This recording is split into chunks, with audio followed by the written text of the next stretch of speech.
আসসালামু আলাইকুম প্রাণের ভাই ও আপুরা, কেমন আছো তোমরা? আলহামদুলিল্লাহ আমি ভালো আছি। আজকে শুক্রবার দিন ভাবছিলাম যে কি রান্না করা যায়, ভাবতে ভাবতে একদম লেট করে ফেললাম। তারপর যখন মনে হলো যে যেহেতু শুক্রবার ভালো কিছুই রান্না করি, তারপর তাড়াহুড়া কইরা রান্না করতে নিলাম।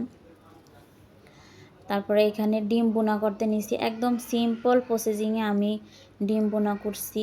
দেখতেই পাইতেছো তোমরা, হলুদের গুঁড়া, মরিচের গুঁড়া, একটু জিরার গুঁড়া, আদা বাটা আর একটু রসুন বাটা দিয়া সুন্দর করে মশলাটারে কষে তারপরে সেখানে আমি ডিম বোনা করতে দিছি। আর এইখানে খিচুড়ির রাইস কুকারে খিচুড়ি রান্না করতে দিছি। সব ধরনের মশলা, শুকনো মশলাগুলো দিয়া, কাঁচামরিচ টরিচ দিয়া আলুটারে ভাইজা নিছি, নিয়ে সুন্দর করে করতে নিছি। এখানে ডিম বোনাটা হইতেছিল, আমি এখানে রাইস কুকারে খিচুড়িটা বসাই দিয়ে আসলাম। শুক্রবার দিন ভালো কিছু রান্না করলে বাচ্চারা এত পরিমাণে খুশি হয়, ওগো খুশির দিকে কথা চিন্তা করে নিজের কষ্টটারই বিসর্জন দিয়ে দিই।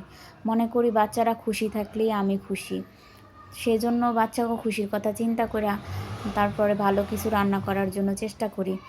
আর ভালো কিছু রান্না করলে বাচ্চারা খুশি থাকলে আমার মনটাও অনেক ভালো লাগে। আসলে মা হওয়া যে কত আনন্দের, মা না হলে কেউ বুঝতে পারতো না। আল্লাহ হাফেজ।